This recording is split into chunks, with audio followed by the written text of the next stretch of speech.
goodness, folks. I have some absolutely explosive information about a constitutional crisis that's rocking the British monarchy to its core. And honestly, you know what? I've been watching this whole Prince Harry situation unfold from my kitchen window like it's the most tragic soap opera ever written, and I can't keep my mouth shut anymore. I'm your neighbor. I'm that person who tells you the truth, even when it hurts. And today, I'm absolutely done pretending this isn't the most spectacular self-destruction I've ever witnessed in my lifetime. Now, I know you guys are excited for more Mumber, but before we delve into further discussion, if you haven't subscribed, come on guys, what are you waiting for? Hit like, subscribe, and ring that notification bell ASAP. So now, let me tell you something that's going to make you uncomfortable but needs to be said. Harry isn't being destroyed by the media. He isn't being destroyed by his family. He isn't even being destroyed by Meghan, like everyone wants to believe.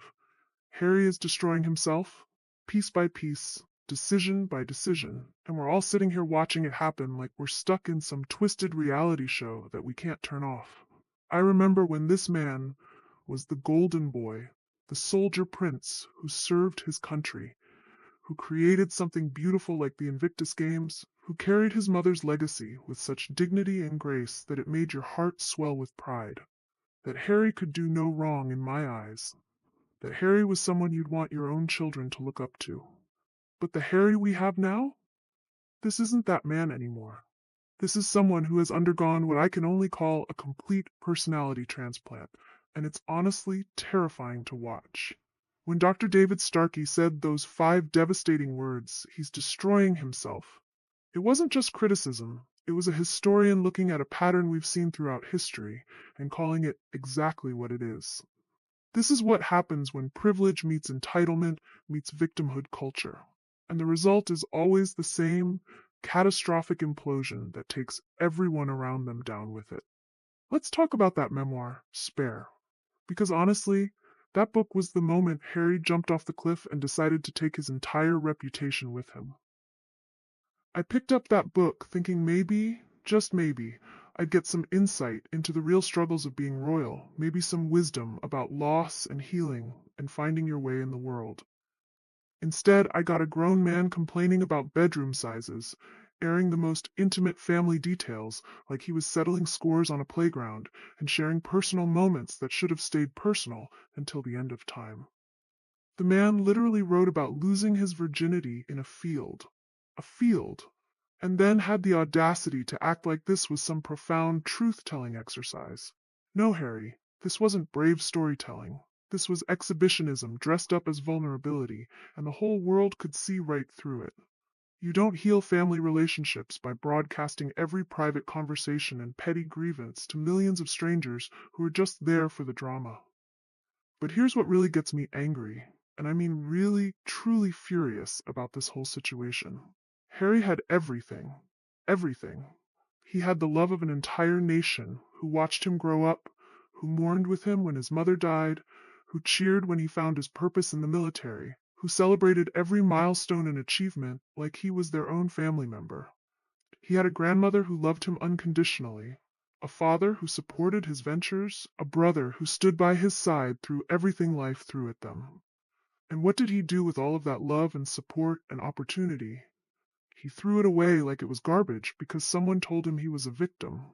Someone convinced him that all the privilege, all the opportunities, all the love he'd received his entire life was actually oppression in disguise, and he bought into it completely. That's not enlightenment, that's delusion, and it's destroying not just him, but everyone who ever believed in him.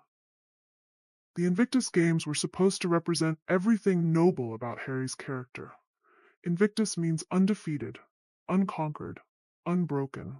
It was about taking veterans who had suffered real trauma, real loss, real challenges, and showing them they could rise above their circumstances through determination and courage. Those games represented the best of what Harry could be, the bridge between his privilege and real service to people who needed it. But now, when I look at Harry, I don't see someone who embodies the Invictus spirit. I see someone who has chosen to be conquered by his own bitterness, who has allowed himself to be broken by grievances that, in the grand scheme of human suffering, barely register as inconveniences. You want to talk about a tiara dispute?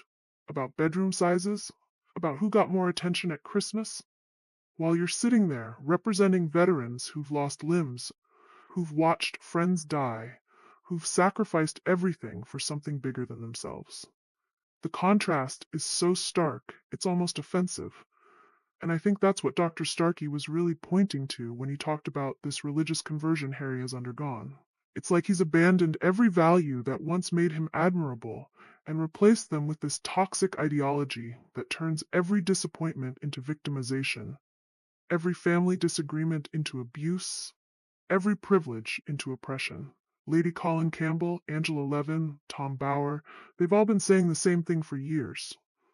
But we didn't want to listen because we still had hope that the old Harry was in there somewhere fighting to get out. But after Spare, after the Netflix series, after the endless interviews and lawsuits and public tantrums, even the most optimistic observers have to admit the truth. This isn't a phase Harry is going through. This is who he's chosen to become. And yes, let's talk about Meghan's role in this, because pretending she's not a factor is just dishonest. I'm not saying she's the villain in this story, but I am saying she was the catalyst that accelerated a process that might have taken decades to unfold. She didn't create Harry's weaknesses, but she certainly knew how to exploit them and magnify them for maximum dramatic effect. Before Meghan, Harry's rebellious streak was mostly harmless, the kind of thing that made him relatable and human. After Meghan, that rebelliousness became weaponized against everyone who ever loved him. She didn't save him from a toxic family situation. She taught him to reframe every family dynamic as toxic so that leaving looked like liberation instead of abandonment. The tragedy is that Harry could have had both. He could have had his wife, his independence, his California lifestyle, and still maintained relationships with his family. People do it every day. Families navigate differences, boundaries, and conflicts without burning everything to the ground. But that would have required the kind of emotional maturity and grace that Harry seems to have traded away for victim status and Hollywood relevance. What breaks my heart is watching the public turn away from him in real time. In Britain, his approval ratings are in the basement. In America, where he once enjoyed genuine sympathy and curiosity, people are tired of the constant drama and complaints. Late-night comedians mock him, social media turns him into memes, and even his Netflix projects are met with eye rolls instead of enthusiasm. This is what happens when you build your entire public identity around grievance instead of contribution. People will support you through genuine struggles. They'll cheer for your growth and healing. They'll even tolerate some mistakes and bad decisions if they believe you're trying to do better. But they will not indefinitely subsidize your victimhood, especially when you're living in a mansion in Montecito, complaining about problems that most people would give anything to have. The historical parallel that Dr. Starkey drew is absolutely brilliant and terrifying. Throughout history, we've seen princes and nobles who had every advantage, every opportunity to do great things, but who chose to define themselves by their resentments instead of their responsibilities.